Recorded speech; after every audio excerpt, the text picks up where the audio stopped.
علماء دیوبندو په موږ باندې ډېر لوی احسانات دي او هغه موږ ته درې شیزونه درې کارونه هغه موږ ته په وراثت کې پرېښي دي. یو موږ ته تبلیغي جماعت یې پرېښی دی چې نن الحمدلله پورا دنیا کې زه ګرځم د ملک چپې چپې ته ځم بار ملکونو ته ځم. اوس مې هم د بار ملک سفر دی څو ورځو نه بعد نو زه چې کله ځمه نو الحمدلله هلته ماته د پاکستان نه د هندوستان نه د بنګلادیش نه د دنیا نه تبلیغي جماعتونه هلته ماته ښکاري چې هغه د الله د دین خدمت د عوامو په زړونو باندې کوي. نن د هغو د برکته جماعتونه آباد دي د هغو د برکته ډېر بېدینه دینداره شله. نو دا اخلاص د مولانا زکریا رحمت الله علیه او د مولانا الیاس صاحب رحمت الله علیه هغه اخلاص و چې په هغه اخلاص باندې د دې جماعت بنیاد ایښی دی او نن الله تعالی پوره دنیا کې دا جماعت بحمد الله تعالی ډېر لوی مقام او یو لوی عزت او برکت یې ورته نصیب کړ. زما درخواست به تاسو نه دا دی چې دې سره مینه کوئ خپل عقیدې سمې کوئ خپل مزونه سم کوئ خپل اخلاق سم کوئ او دې سره وخت لګولو کوشش کوئ او مرسته یې کوئ بد ورته مه وایئ. او دویم وفاق المدارس الحمدلله سکاله صرف زمنګ وفاق المدارس بشمول ته د شیرګل مدرسې دارالعلوم عربیه اسلامیه چې سکاله دوه سوه کم 1,00,000 ماشومانو د قوم بچو او بچیانو الحمدلله د قرآن امتحان ورکړی دی. دا د اکابرینو د وفاق یو ډېره لویه عظیمه کارنامه ده چې سړي د زره نه پاسه مدرسې نن زما د اکابر علماء دیوبندو د سوري لاندې کار کوي او سکاله بشمول د دې ادارې د نن نه 3 ورځې مخکې چې کوم امتحان د وفاق ختم شوی دی هغې کې 34,000 نه پاسه فاضلان او فاضلات عالمان او عالمات سکاله چې هغو امتحان د وفاق په زیر انتظام ورکړی دی هغې کې 34,000 نه سکم پاسه کسان دي او هغې کې 24,000 د قوم بچی دي. زما خویندې او لونه دي دا د وفاق یو ډېر لویه کارنامه ده. دغه رنګې د تبلیغ خلاف هم یو ډېر لوی سازش شوی دی او تر ننه ورځې پورې کېږي چې دا تبلیغ مات شلې او د دې له چې کوم الله عروج ورکړی دی دا عروج ختم شلې لیکن الحمدلله د دې قیام زما هغه اکابرو په جلاګانو په اخلاص او په للهیت باندې ایښی دی چې خپل دشمن به زور لګوي لیکن الله نن پورې هغه مات نه کړه او نور بورډونه جوړ شله لیکن د هغې په عزت کې په عظمت کې په شهرت کې یو کمی پیدا نه شو. او دغه رنګې جمعیت علماء اسلام دا زما د اکابرو جماعت دی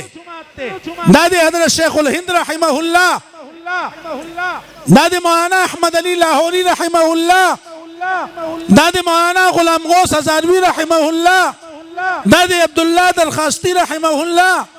دا د مفکر اسلام مفتی محمود رحمه الله او دغه رنګ ډېرو اکابرو د ډېرو جلاګانو او د ډېر په اخلاص او په للهیت باندې د دې بنیاد ایښی دی او د جماعت له کمزورې کولو دپاره د جماعت له ماتولو دپاره ظالم جابر کافر او دنه موږ کې خلق پیدا کړي دي دلالان پیدا کړي دي هغو باندې روپۍ خوري هغو له طرح طرح مراعات و پیشکش ورته کیږي لیکن الحمدلله هر سازش باوجود دې وخت کې هم جمعیت علماء اسلام د مخکې نه زیات په مخه روان دی. د هغې وجه دا ده چې د دې بنیاد په اخلاص باندې ایښودلی شوی دی او انشاءالله څومره چې د دې خلاف سازشونه روان دي الله به ستاسو او زمونږ او د دې عوامو د مسلمانانو ځان کې د اتفاق او د مینې د برکته دې جماعت ته به الله نور ترقي هم ورکوي انشاءالله. او د دې جماعت بنیاد د انګریز د نظریاتو خلاف، د اسلام د دشمنۍ خلاف، د یهود او د نصاراو د اسلام ختمولو خلاف د دې بنیاد اخدل شوی دی. نن الحمدلله اسمبلی کې 14-15 کسان دي، د بار نه هغه بیلونه را روان دي چې په دې مبارک اجتماع کې خپل په خولې باندې د هغې ناپاکه بیلونو نوم اخیستل ومه زه خپل ژبه نشم ګنده کولی، داسې ګنده غلیظ بیلونه راځي. لیکن مخکې ورته ستاسو د محنت د برکته،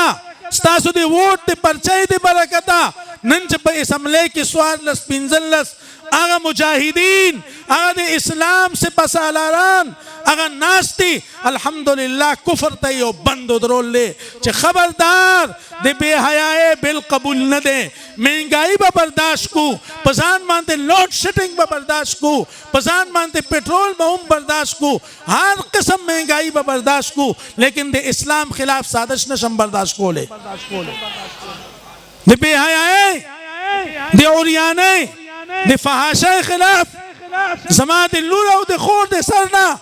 دوپټه لرې کول دا موږ ته نه دي برداشت. دا زموږ غیرت،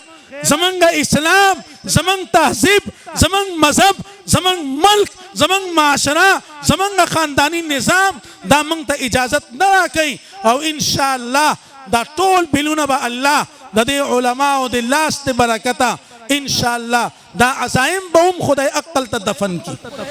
او تاسو ته هم دا درخواست دی، علماو سره مینه کوئ، علماء سره محبت کوئ. نن چې دا ستاسو زما ایمان بچ دی، ستاسو زما قرآن بچ دی، ستاسو زما په سر باندې د حیا دوپټه بچ ده، صادر بچ دی. نن چې ماته د دین څه قسم شعور دی، نن ماته د دین څه قسم نسبت حاصل دی، دا د علماو بې سر و سامانه په عالم کې نن په اسمبلی کې ستاسو د ټیکس په پیسو باندې د فلمونو انډسټرۍ دپاره هغې دپاره سرمایه شته، او ډرامو دپاره سرمایه شته، د غلاظت دپاره، د فحاشۍ او د عریانۍ دپاره هغې دپاره پیسه شته. لیکن که نشته د مولا دپاره نشته، مدرسې دپاره نشته، جماعت دپاره نشته، غریب دپاره نشته، یتیم دپاره نشته، د الله د دین د اشاعت دپاره زما په اسمبلی کې د اسلامي ملک کې هغې دپاره پیسه نشته. لیکن الحمدلله موږ ته د هغې پیسو هیڅ ضرورت نشته. څو پورې چې دا د کلمې خاوند، څو پورې چې دا دین سره محبت کوونکی په دې دنیا په دې ځمکې ژوندی دی، انشاءالله دی به لوږه تنده برداشت کی، لیکن خپل په دین باندې حرف به برداشت نه کی انشاءالله. نو الله تعالی دی ستاسو زمونږ دا راتلل دا د خپل په پاک دربار کې قبول کی. ما ابتدا کې ویلو چې بیان دمره ما څخه وخت هم نشته او دا پروګرام هم ډیر مختصر او اکابر علما نور ډیر ناستی، لیکن چونکه زما حضرت رحمه الله دارالعلوم حقانیه دغه مادر علمی و هغې سره ډیره بې انتها محبت و، ځکه چې مدرسه د تعلیم مور د مور دې ته مادر علمی وی. او دویم نمبر باندې دارالعلوم شیرګړ چې حضرت رحمه الله به دې سره ډیر زیات مینه او محبت ساته. او زمونږ د حضرت یو ډیر لاډله محبوب خلیفه د دې جامعې زوړ استاد حضرت مولانا قاری کریم خان صاحب دامت برکاتهم هغو نه به باقاعده تپوس کو چې بھئی ما څخه وختونه نشته، خلک څلور میاشتې مخکې وخت غواړي او د وفاق نه بعد زه بیا بار ملک ته روان یم، سفرې دي. نو د دارالعلوم شورا نه د حضرت نه تپوس وکړه چې هغو خپل تاریخ کله ایښی دی چې زه خپل اسفار د هغې مطابق جوړ کړم. نو د حقانیه پروګرام او د دارالعلوم شیرګل پروګرام دا به چرته نه مس کو. د هغې وجه دا وه چې هغه مادر علمي وه، ثانیه دیوبند دی او دارالعلوم شیرګل حضرت محتمم صاحب رحمت الله علیه هغه تقوا، هغه زهد او هغه د اولیاء الله، هغه د جماعت نه پاتې شوی یو عظیم انسان. او الحمدلله د هغې نسبتونه الله تعالی حضرت مولانا قاسم صاحب دامت برکاتهم العالیه کې منتقل کړي دي. څنګه چې دو نور د بزرګانو ډیر منظور نظر دی دغه شانت زمنګ د حضرت رحمه الله دوسر ډیر زیات په سفر کې په حضر کې به ورته دعاګانې او په سفر او په حضر کې به ور سره ډیر زیات مشاورت کې خپل هر دغه سره به ځان سره ساته او هغه ورته اجازه هم په